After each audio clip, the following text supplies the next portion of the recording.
I've done a lot of Island Sanctuary in the past. Dang. That is what I've tried to spend as much time as possible in here. And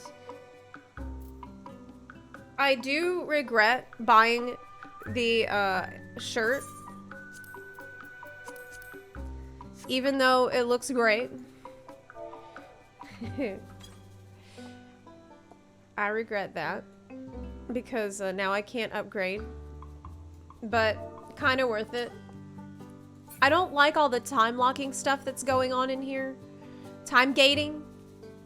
I would like to be rewarded more for wanting to mindlessly grind. Like, if it is my prerogative to spend 4 or 5 hours at my island just mindlessly grinding materials, I would like to feel a little bit more of a reward for that. You can do this thing I noticed, export materials, and get these green shells. But the green shells don't seem to buy anything that good. It's these.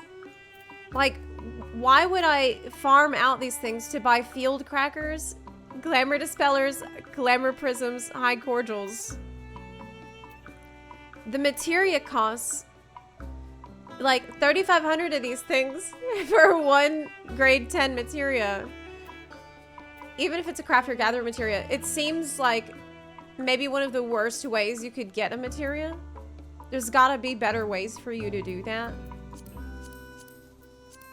including gathering itself. I feel like there's nothing to do because of the waiting. I just want to play. Yeah, like yesterday I unlocked this and I did as much as I possibly could before I was just like, okay, like I've run out of things that I can do and I just need to leave. They want me to leave. They want you to leave and do other stuff. That feels part of it. Like, I went and I built the second building and it's like, okay, you need to wait 3 hours. And then I went to build the landmark and I had to wait 12 hours for that.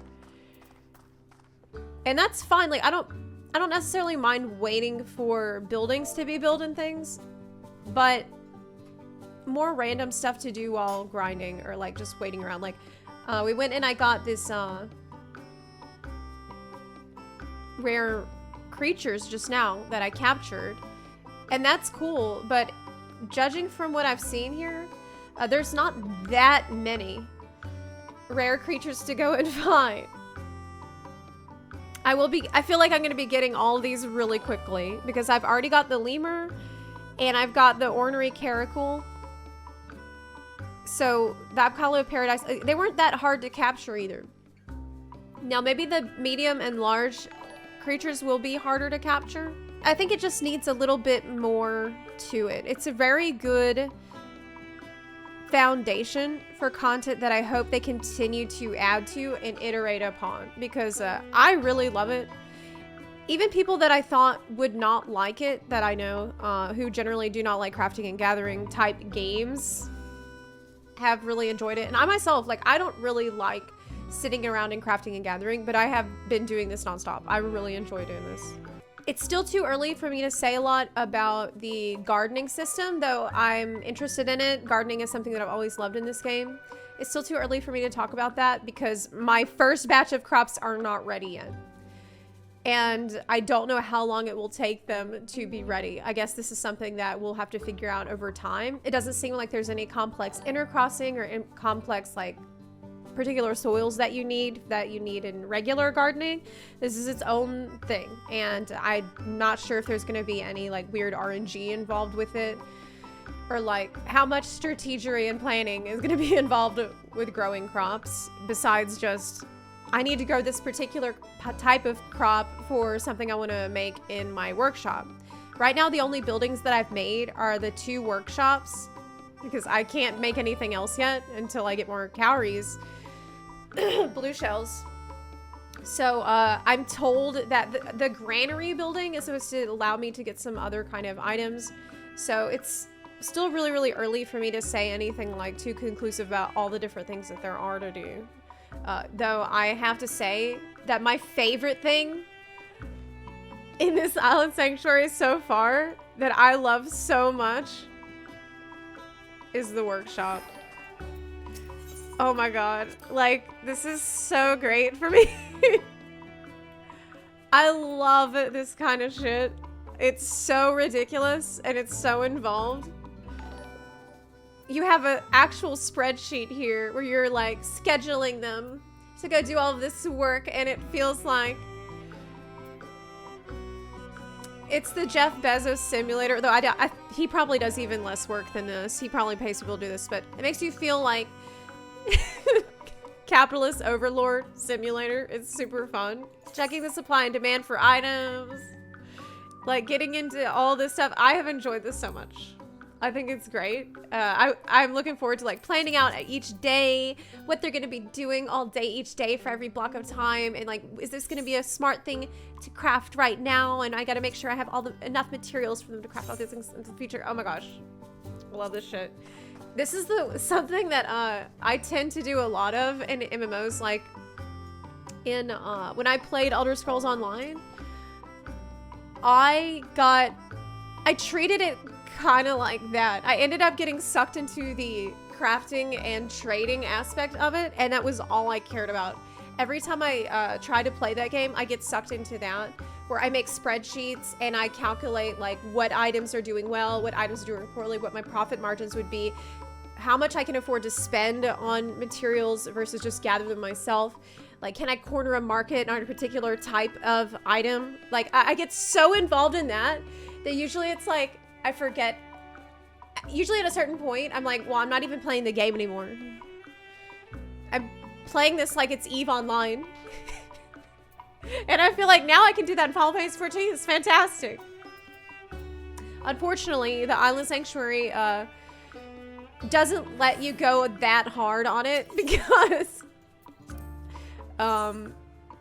you can only have up to 3 workshops as far as I can tell. And there's only so much planning that you can do at a time. So, they don't want to lose you forever in here. Yeah, I love that. I love this kind of like spreadsheets and tedious stuff. I've really gravitated to that a lot. But I'm also interested, like I said, in the gardening aspect. But that's just going to take time for me to know how in-depth is it really. I won't know until after I've done several crops. Until after I've harvested quite a few different types of crops. But I'm curious about that.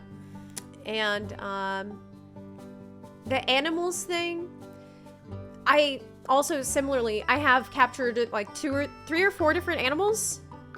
And I think I need to capture a bunch more before I can say a lot more about that. But it's all really fun and enjoyable stuff to do. I just wish that there was more things to do than there is. Because it's just because they designed this as a side content, obviously, but I want to spend all day in here. I just want to spend all day in here. It's a really good start. The way it seems to be intended is to be ignored days at a time, since you can schedule and automate everything for weeks in advance. Yes, exactly. Exactly. It's designed for you to be casual about it. Like, you could go in, check it once a week or once every several days, and then come back. But we are gonna find the way to no life this content. Well, I stayed up till 2 o'clock in the morning gathering. Like, I started and I couldn't stop because I'm like, well, I should make sure that I have so many materials that I never have to worry about having materials for stuff. So I can just schedule as much crafts as I want in the workshop, and then I never have to worry about coming up short with the materials because I gotta have a shitload of materials. So that's how I have like 300 island sand. This is still not enough. I'm gonna be doing this again tonight, most likely. But after last night, I ended building and constructing and upgrading stuff in the middle of rank 4. And then I ranked from the middle of 4 through 5, like halfway through rank 5, until I, just from gathering.